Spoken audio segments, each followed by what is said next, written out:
안녕하세요. 소프리 짬뽕 알뜰 세트입니다. 연예인의 인기는 모래성에 지은 것과 같다는 이야기가 있는데요. 그만큼 한 번의 사건만으로 순식간에 인기가 무너지기 때문이 아닐까 싶기도 합니다. 이번엔 나름 잘 나가다가 선 넘은 사건 한 방에 국민 비호감 되어버린 연예인들을 모아봤습니다. 그럼 한번 볼까요? 첫 번째는 박나래입니다. 박나래는 고딩 때 진실게임에 가짜 무당으로 출연한 것을 시작으로 KBS의 공채로 합격하여 굉장히 오랜 기간 개그 콘서트에 출연했었는데요.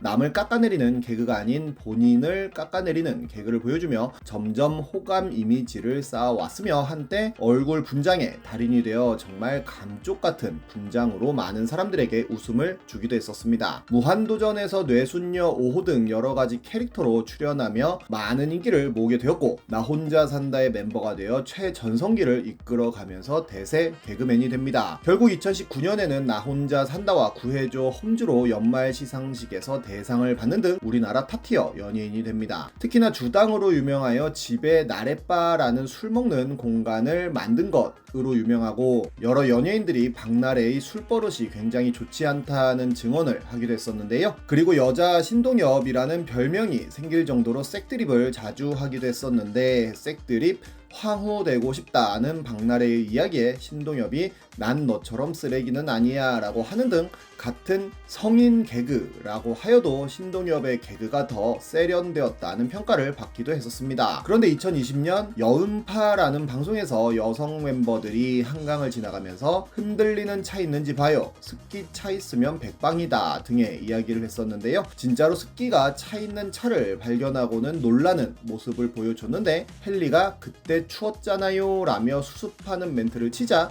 오히려 헨리 차냐며 추궁을 하여 성희롱 아니냐는 비판을 받았었습니다. 그리고 2021년 3월 헤이진이와 함께 출연하는 헤이나래라는 채널에서 박나래는 초통령이 되겠다는 선언을 하더니 19금 개그를 선보이는데요. 헤이진이와 함께했던 코너였기에 굉장히 많은 미성년자들도 보는 방송이었지만 남성 인형을 데리고 굉장히 부적절한 행위들을 하면서 오히려 그런 모습들을 재미난 색드립인 마냥 포장해서 방송을 합니다. 이 개그는 그 누구에게도 환영받지 못했는데요. 어마어마하게 많은 사람들이 역겹다며 비판 댓글을 남겼고 헤이나래 제작진은 바로 썸네일을 교체하는 등의 수습을 하다가 결국 해당 영상을 삭제해버렸고 박나래 역시 헤이나래에서 바로 하차한다는 발표와 함께 사과문을 올렸으며 헤이진이 역시 기분이 상하셨을 모든 분들에게 진심으로 사죄의 말씀을 드린다는 사과문을 올립니다. 당연히 헤이나래는 폐지되었으며 박나래는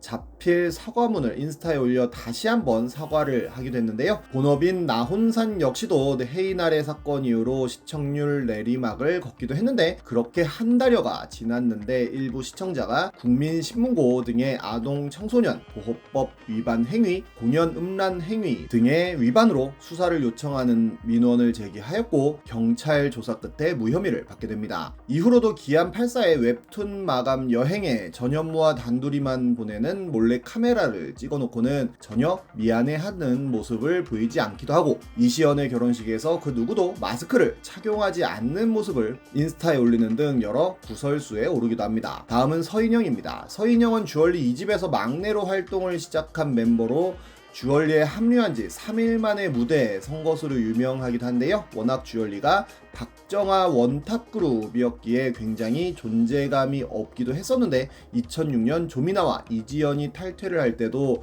박정아와 함께 주얼리를 지키기로 하고 솔로 앨범을 내며 치골 패션이라는 이름으로 한동안 유명세를 타기도 했었습니다. 하지만 이 뼈는 치골이 아니라 장골이라는 게 유머이기도 한데요. 그리고 주얼리는 2008년 원모 타임으로 대박을 치면서 큰 인기를 모으게 되었고 서인영은 크라운 제이와 함께 우리 결혼했어요에 출연하며 신상녀라는 별명으로 큰 인기를 모으게 됩니다. 서인영이 했던 초코송이 머리가 유행을 탔던 기억도 나는데요. 서인영은 우리 결혼했어요에 출연하는 걸 그렇게 좋아하지 않았고 빨리 하차하고 싶어서 일부러 더 짜증을 내는 막장 모습을 보였는데 오히려 시청률이 오르는 기현상을 보여줬다고도 합니다. 이때 인기를 바탕으로 여러 케이블 프로그램에서 주인공과 MC를 하고 신데렐라라는 솔로곡과 크라운 제이와의 듀엣곡인 투머치는 말 그대로 음원 차트를 씹어 먹는데요. 그렇게 바쁜 나날을 보내던 중 2008년 갑자기 미국으로 휴가를 떠났는데 다시 돌아왔을 땐 거짓말처럼 예전의 인기를 보여주지 못하게 됩니다. 디지털 싱글을 발표하고 부르의 명곡 등의 프로그램에 출연하던 서인영은 진짜 사나이에도 출연하는 등 점점 예능 출연을 늘려갔고 최고의 사랑이라는 프로그램에 크라운제이와 함께 다시 출연하며 큰 화제를 모으는데요. 당시 최고의 사랑은 꽤나 인기 있던 프로그램이었고 신상력 커플이 다시 출연한다고 하여 많은 사람들의 기대를 모았었는데 2개월도 되지 않아 신혼여행 두바이 편 촬영 후 서인영은 갑자기 프로그램에서의 하차를 발표합니다. 사람들이 그 이유에 대해 궁금해하던 때 서인영은 인스타에 서로가 없이는 살 수 없는 그런 사랑 말이야, 인생은 너무 짧아 라는 문구가 쓰인 영화 장면을 올리면서 더욱더 많은 사람들이 하차 이유를 추측하게 만들었고, 두바이에 다녀온 후 서인영이 약한 자는 절대 누군가를 용서할 수 없다, 용서는 강한 자의 특권이다 라는 간디 명언을 남긴 것을 찾아내고, 크라운제이가 방송에서 서인영에게 그렇게 달갑지 않은 모습을 보인 것과 제작진이 일방적인 하차 통보를 한 것을 두고 크라운제이와 제작진을 비난하기 시작합니다. 그런데 바로 다음날 본인이 님과 함께 제작진이라고 밝힌 한 네티즌이 서인영이 스태프에게 했던 갑질을 폭로합니다. 서인영이 촬영 하루 전날마다 스케줄 변경을 요구하고 비행기 좌석과 호텔 업그레이드를 요구하며 스태프들은 물론 두바이 관광청 직원에게도 욕설을 했다는 건데요. 촬영 일정을 몇 번이나 알려줘도 취소하라고 우겨서 갑자기 취소하는 경우도 많았고 매번 1시간 이상 늦게 나타나서 스태프들이 기다렸다고도 합니다. 게다가 불꽃놀이 장면을 찍을 때도 속바지를 가져오라고 짜증을 내서 메인 작가가 인파 속에서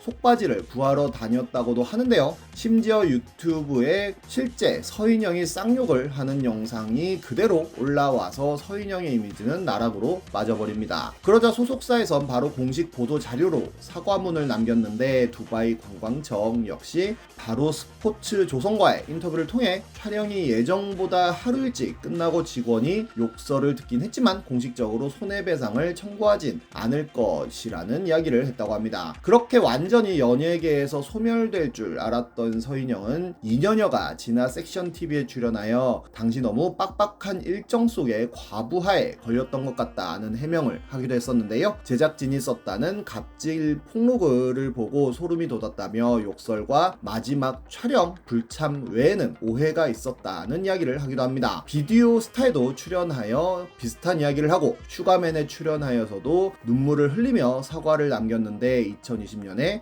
스쿨존에 무단 주차를 하고 차도에서 버젓이 찍은 사진을 올려 또 한 번 욕을 먹습니다. 다음은 곽도원입니다. 곽도원은 연극판에서 어마어마한 생활고를 겪다가 뒤늦게 성공한 배우로 유명했었는데요. 연극계를 떠난 후에는 여러 단편 영화에 출연하면서 단역으로 많은 작품들에 출연하다가 황해를 시작으로 범죄와의 전쟁 등 굵직굵직한 작품들에 출연하며 얼굴을 많이 알리게 됩니다. 이후로 굉장히 많은 영화에 주조연으로 출연하며 배우로 크게 성장하는데 특히나 2016년 곡성의 주연을 맡은 이후로는 지속적으로 많은 흥행작의 주인공을 도맡아 하기도 합니다. 소방관이라는 영화를 촬영한 후 스태프를 폭행했다는 루머가 유포되기도 하였는데 서로 폭행은 없었고 고성만 오고 간 게 와전된 것이라는 해명을 하며 넘어갔었는데요. 라디오에 출연하여 본인에게 바라는 점을 묻는 말에 담배 좀 끊고 술 좀 그만 먹어라, 술 없으면 못 사니 큰일이다 같은 이야기를 하여 술을 좋아한다는 것을 간접적으로 보여주기도 하고 나 혼자 산다에 출연하여 제주도에서 유유자적 살아가는 모습을 보여주기도 했었는데 거기에서도 술을 먹는 모습을 보여줍니다. 그리고 작년 9월 제주도에서 음주운전을 하다가 입건되었다는 뉴스가 나옵니다. 도로에 차를 세워놓고 자다가 도로에 세워진 차가 움직이지 않는다는 주민 신고를 받고 출동한 경찰에 적발되었다는데요. 혈중 알코올 농도는 0.158%로 굉장히 높은 수치를 기록했다고 합니다. 그렇게 벌금 1천만 원의 약식 기소되는 처벌을 받았다고 하는데 이 사건 때문에 소방관이라는 영화는 개봉도 못한 채 창고로 들어가게 되었으며 빌런즈라는 드라마 역시도 다 찍어놓고는 공개를 못하는 상황이 되었다고 합니다. 심지어 당시에 경찰복을 입고 찍은 디지털 성범죄 근절 캠페인 광고가 한창 나오던 시점이었는데 순식간에 비공개 처리되었고 광고 출연료 전액 반납 절차를 밟았다고도 하네요. 무엇보다 음주운전이 제일 악질 아닌가 싶습니다. 지금까지 속풀이 짬뽕 알뜰 세트였습니다.